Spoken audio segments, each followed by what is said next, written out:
Yo, yo, yo, welcome back to Brandon Smooth TV. Back at you with another review. She-Hulk, episode 3.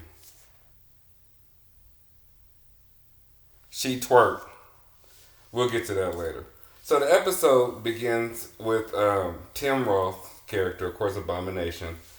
He's really saving the show with his acting. I think the Abomination is really bullshitting. And basically, they're about to have the trial to see if they can actually get him released from jail. She's trying to set everything up. And what they're trying to do now is actually search for Wong because he was the one, of course, that teleported him out of jail. And we seen him do the cameo in the Shang-Chi movie when they were doing the fight. Um, so the assistant looks for Wong, and she sent a thirst trap pitch to Wong. A thirst trap picture, she said. Guess it was just her with a whole bunch of books. I'm.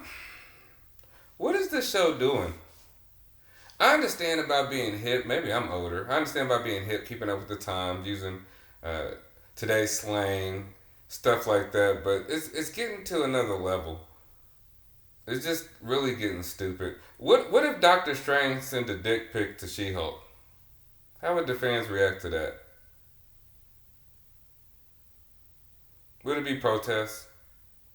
And the show seems like it's going out of the way. I just want to do the superhero stuff. Like it's starting episode 3. Like I think they're starting to just saturate the show with like shit that I don't care about.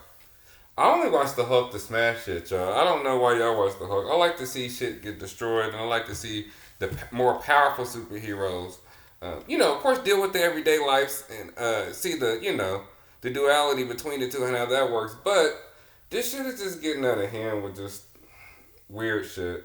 You know, then the media's going nuts, and the show is kind of getting a little tasteless because it's the media scene that's showing like comments and stuff, and it's almost like the show knows what the internet's gonna talk about. Kinda, they knew what type of energy they were putting out there, so they put stuff like it was a scene where they was like people in the comment section was saying no female superheroes, and I'm like, that was just on the head because whoever said they don't want female superheroes? I love Storm, shit, Black Canary, fucking Wonder Woman, fucking Lady Shiva, who be giving Batman my favorite superhero to business. You know what I'm saying? So like, I love when they make strong female characters and it makes sense.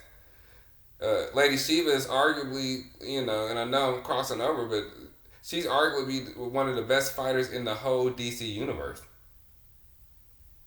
So she be giving people the business, and it's times that Batman that got bested and had to switch his strategy up. So no, I like when they're written right, but this extra shit ain't needed. So what happens during the episode is there's a sideline story. Of course, they're trying to get Abomination out, and they're gonna start his trial. But the sideline story is the weak dude from the first episode, the lawyer she worked with, told him to get the hell out of son Durham. He has been catfished, he said, and basically we find out that there's a fucking elf from Asgard that's impersonating Megan Thee Stallion. And she done broke this fool for 175 G's. $175,000. Right? And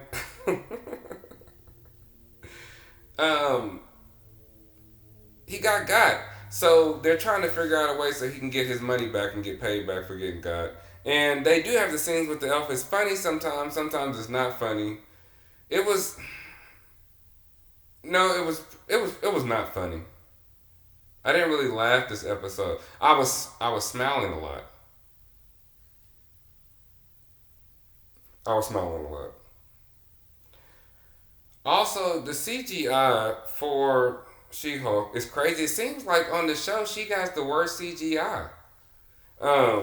When she's walking around the office, she looked like a ninja fucking turtle, y'all, in a pantsuit. So the Sin spent $75,000 on the imposter. He does deserve everything he gets, and the whole show is basically saying, you wouldn't think you actually would have got with the real one. You know what I'm saying? The real Megan Thee Stallion, right? Um, it's just weird. I don't know. It's a scene where she's in their office and she starts impersonating one of the lawyers and she's running around the office talking about, I love harassing women. I'm like, if she was that bad of an impersonator, yeah, that dude deserves everything he get because the shit wasn't funny. None of the scenes with the imposter that was transforming was funny like when Loki did it. When Loki did it, the shit was funny. This shit was not funny, man. So again, we get back to Tim Roth, Abomination. I'm gonna keep using his name. Gerblinsky. Sorry if I said it wrong. Whatever. We get back to him. His acting is saving the show. He got 8 hoes that he met through pen pal, y'all. And he's basically been a star inmate the entire time he's been incarcerated. They have people coming up giving testimonies about him, meditating with the other inmates. Somebody said they gave him advice for his marriage, helping with his wife. They're making hooch so he's really got a good record. But we can't forget, and if you go back and watch The Incredible Hulk, he murdered people, y'all, and he destroyed Harlem, and probably murdered a lot of people. This dude deserves life in jail. It just is what it is. And the prison break, when Juan broke him out, to me, that's just the cherry on top if you really think about it. You know what I'm saying? Um, so during the trial, they were saying, we can't trust him to not transform if we do let him out. How we know he's not going to turn into the abomination and destroy shit? And he was like, fuck it. He transformed right in front of him.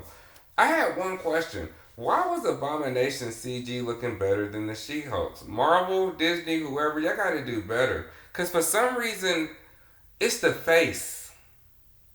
I can't explain it. It is some scenes where it looked alright. I thought it looked a little better when they had the little news story at the end, but her CGI is just looking bad. And when you see other characters CGI look a little better, you're like, what's going on? Just a side note, the comedy's not really working for me. And maybe some people that find this show hilarious, but the comedy's not working for me. I found myself kind of smiling a little bit and trying to chuckle, but it's not working for me. So he ends up winning the trial. The little simp ass dude to spend $175K. They gave him the money back. We do see a Megan Thee Stallion cameo. She's in court. I don't know what my thoughts are on that. That was cool. I love to see the sister shining. Don't get it twisted. That's cool, but it kind of seemed out of place. Who we gonna have show up next? Lil Nas X? Lil Uzi Vert? Just all the Lils? If we gonna do a Marvel Cinematic Universe, F it. Just bring everybody in and everybody have superpowers. You know what I'm saying? I want to look over and fucking Shuri's in the lab and look over and J. Cole is dressed in a full Black Panther armor suit, just over there on the computer typing like, yeah, I got these calculations together. You need me to go out? We good? F it. If we gonna do it, let's just go on and do it. But then it ain't really Marvel. I don't know. It just seemed a little bit out of place to me. So, during Abomination trial, they end up letting this dude out. What the fuck? Why did they end up letting him out? I don't think they should have let him out. This is going to come back to bite him in the ass. And I don't care how much he's been reformed. I think this motherfucker want revenge. Because this is a complete turnaround. Not saying prison can't do it when people get, incarcerated. Some people do get institutionalized and actually change their life. So I'm not saying it can't happen. But if you look at the fucking psychotic maniac that was in the Incredible Hulk movie, I'm not buying it. I'm not buying it. Now, towards the end of the show, just out of nowhere, she's just walking and a gang of people attack her. And I guess they were trying to get a sample of her blood. But the gang that attacked her, them dudes was dumb as hell. Have they not seen what happened in New York with the Hulk? Who's signing up to do that? And it's the She-Hulk. What they thought they was going to get her because she was a woman? Dude, come on. She got the powers of the Hulk. There was no way I was going to run up on her and think you was going to win in physical combat. I was like, that was fucking stupid. And I don't know. I know She-Hulk fought with the Fantastic Four in the comics. She fought, I think she fought with Luke Cage and them sometimes on street level stuff. So she probably did do street level stuff, but I was like, these dudes is easy. I know the show's about a lawyer show, so I've accepted that it's more going to be in court, I assume. But these dudes was fucking puny, easy wins. This is like having your dude on 100% max, and you just going in the game. Can't nobody. You're in God mode, so that was easy. And then the picture y'all see right here, She-Hulk and Megan Thee Stallion twerking. Now look, I'm a man. I like ass and titties. Okay, I'm gonna just keep it a buck. Okay, we're not gonna be hypocritical. Okay, we're gonna keep it a buck, y'all. I like the CGI ass shaking. Okay, that's fine. I'm a man. But